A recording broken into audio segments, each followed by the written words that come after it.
കാത്തിരുന്നിട്ടും seat ലഭിച്ചില്ല. മുസ്ലിം youth league മുൻ മലപ്പുറം മണ്ഡലം ജനറൽ സെക്രട്ടറിയും STU നേതാവുമായ അഷ്റഫ് പാറച്ചോടൻ CPM-ൽ. അഷ്റഫിന്റെ ഭാര്യ ആമിന അഷ്റഫ് നിലവിൽ മുസ്ലിം ലീഗ് നഗരസഭാ കൗൺസിലർ കൂടിയാണ്. ജനറൽ സീറ്റായ 2-ാം വാർഡ് വടക്കേപ്പുറത്തുനിന്ന് നഗരസഭയിലേക്ക് അഷ്റഫ് UDF സ്ഥാനാർത്ഥിയാകുമെന്ന് പ്രതീക്ഷിച്ചിരിക്കുന്നതിനിടെയാണ് വാർഡിൽ മറ്റൊരു സ്ഥാനാർത്ഥിയെ മുസ്ലിം ലീഗ് പ്രഖ്യാപിച്ചത്. PM ഉമ്മറാണ് വാർഡിൽ ലീഗ് സ്ഥാനാർത്ഥിയായി വന്നത്. ഇതോടെയാണ് അഷ്റഫ് പാർട്ടി വിട്ടതെന്നാണ് സൂചന. വാർഡിനെ നിലവിൽ പ്രതിനിധീകരിക്കുന്നത് അഷ്റഫിന്റെ ഭാര്യ ആമിനയാണ്. 2010-15 കാലത്തും അഷ്റഫിന്റെ ഭാര്യ ആമിനയാണ് വാർഡിനെ പ്രതിനിധീകരിച്ചത്. വടക്കേപ്പുറം വാർഡിൽ LDF സ്വതന്ത്ര സ്ഥാനാർത്ഥിയായി അഷ്റഫ് പാറച്ചോടൻ മത്സരിക്കും.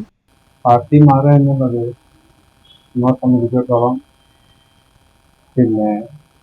മുസ്ലിം യൂത്ത് ലീഗിന്റെ ശാഖ പ്രസിഡന്റ് മുമ്മുറിയിടത്തെ municipality joint secretary vice president, അതുപോലെ നിയോജക മണ്ഡലത്തിലെ മുനിസിപ്പാലിറ്റിയുടെ പ്രസിഡന്റ്, അതുപോലെ തന്നെ മലപ്പുറം നിയോജക മണ്ഡലത്തിന്റെ ട്രഷറർ, ജനറൽ സെക്രട്ടറി എന്നീ പദവികളിൽ ഇരുന്നു.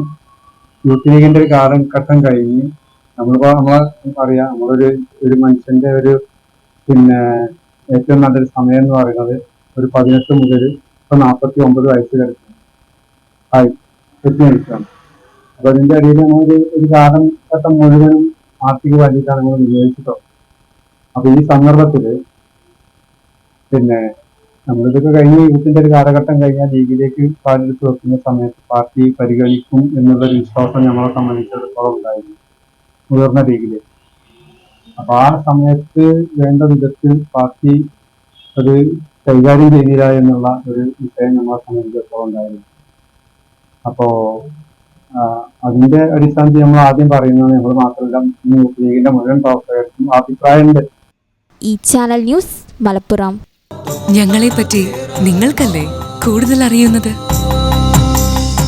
പരിശുദ്ധിയുടെ സുവർണ പാരമ്പര്യം. Hayath golden diamonds, Valanchery.